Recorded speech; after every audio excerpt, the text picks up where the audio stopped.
తెలంగాణ ఉద్యమకారుడు మాజీ మావోయిస్టు నేత కొనపూడి సాంబశివుడి 13వ వర్ధంతి సందర్భంగా మంగళవారం నల్గొండ పట్టణంలోని క్లాక్టౌన్ అమరవీరుల స్థూపం వద్ద యాదవ రాజ్యాధికార పోరాట సమితి రాష్ట్ర అధ్యక్షులు చెల్లా కోటేష్ యాదవ్, రాష్ట్ర సలహాదారు బిల్లి నాగరాజ్ యాదవ్ ఆధ్వర్యంలో పెద్ద ఎత్తున వర్ధంతి కార్యక్రమాన్ని నిర్వహించారు. ఈ కార్యక్రమంలో బీఆర్ఎస్ పార్టీ సీనియర్ నాయకులు చీర పంకజ్ యాదవ్, బీసీ సంఘం జిల్లా అధ్యక్షులు దుర్కు లక్ష్మీనారాయణ, బీసీపీ రాష్ట్ర అధ్యక్షులు పర్వతాలు యాదవ్, జిల్లా యాదవ అధ్యక్షులు లోడంగి గోవర్ధన్, మహిళా అధ్యక్షురాలు మామిడి పద్మ, బీఆర్ఎస్ రాష్ట్ర ప్రధాన కార్యదర్శి బొమ్మరవేన నాగార్జున పెద్ద ఎత్తున పాల్గొని కొనపూరి చిత్రపటానికి పూలమాలలు వేసి ఘనంగా నివాళులర్పించారు. ఈ సందర్భంగా వారు మాట్లాడుతూ సాంబశివుడు అజ్ఞాతం నుండి పేద హక్కుల కోసం, ఆదివాసుల కోసం ఎన్నో ఉద్యమాలు చేశారని, జనజీవన శ్రవంతులోకి వచ్చాక ప్రత్యేక తెలంగాణ రాష్ట్రం ఉద్యములు ఊరూర ఉద్యమాన్ని బలోపేతం చేయడం జరిగిందని, కొనపూరు సోదరులు ఇద్దరు కూడా పేదల కోసం తమ జీవితాలను త్యాగం చేశారని అన్నారు. వారి సేవలను గుర్తించి ప్రభుత్వం వారి కుటుంబానికి తగిన న్యాయం చేయాలని డిమాండ్ చేశారు.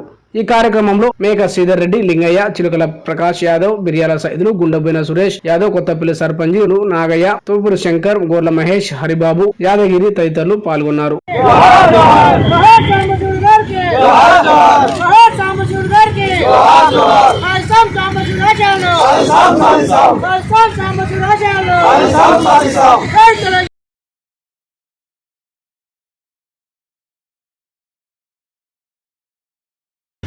బడుగు బలహీన వర్గాల ఆశాజ్యోతి నల్లమల్ల ముద్దుబిడ్డ అన్న సాంబశివుడు 11వ వర్ధంతి సందర్భంగా ఈరోజు నల్గొండ జిల్లా కేంద్రంలోని తెలంగాణ అమరవీరుల స్థూపం వద్ద 13వ వర్ధంతిని ఘనంగా నిర్వహించడం జరిగింది.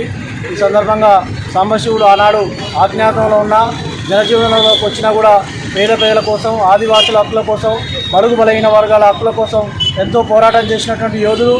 ఆనాడు ప్రత్యేక తెలంగాణ రాష్ట్ర ఉద్యమంలో ఊరూర ఉద్యమాన్ని ఊయెత్తున లేపుతున్న క్రమంలో ఆనాటి సీమాంధ్ర ప్రభుత్వం హత్య చేయడం జరిగింది. అయినప్పటికీ కూడా ఆయన ఆశయ సాధన కోసం నేటి యువత ముందుకు సాగాలని కోరుతున్నాం. ముఖ్యంగా గత ప్రభుత్వం ఆ సాంబశివుడి సేవల్ని కానీ, సాంబశివుడి యొక్క కుటుంబాన్ని కానీ పట్టించుకోకపోవడం చాలా బాధాకరమైన విషయం.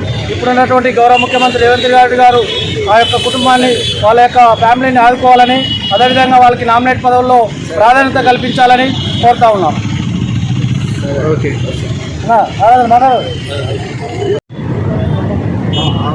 సాంబశివుడు 13వ వర్ధంతి సందర్భంగా ప్రజల ఆధ్వర్యంలో ఘనంగా నివాళులు అర్పించడం జరిగింది. వారు మొదటి నుంచి బహుజనుల కోసం ఎంతో ఉద్యమించినటువంటి గొప్ప నాయకుడు. మావోయిస్టులో వదిలి తెలంగాణ ఉద్యమం కోసం పోరాడినటువంటి గొప్ప నాయకుడు. వారి మృతి మరణించిన తెలంగాణ రాష్ట్రం వచ్చిన వారు ఎవరు చనిపోయింది కూడా బయట పెట్టకుండా ఉండడం, వాళ్ళ కుటుంబాన్ని కూడా పట్టించుకోకుండా ఉండడం చాలా దారుణం. ఇప్పటికైనా ఈ ప్రభుత్వం అయినా పట్టించుకోవాలని బీసీ సంక్షేమ సంఘం నుంచి డిమాండ్ చేస్తాం. సాంబశివుడు 13వ వర్ధంతి సందర్భంగా ఈరోజు నల్గొండ టౌన్లో వర్ధంతి కార్యక్రమాన్ని చేపట్టడం జరుగుతుంది. ఈ కార్యక్రమం అన్ని ఒక స్ఫూర్తిగా తీసుకొని జరపాలనే ఒక ఆలోచన. ఎందుకంటే సాంబశివుడు సామాజిక ఉద్యమాల కోసం ఎనలేని పోరాటం చేసిండు, అలా త్యాగాలు చేసిండు.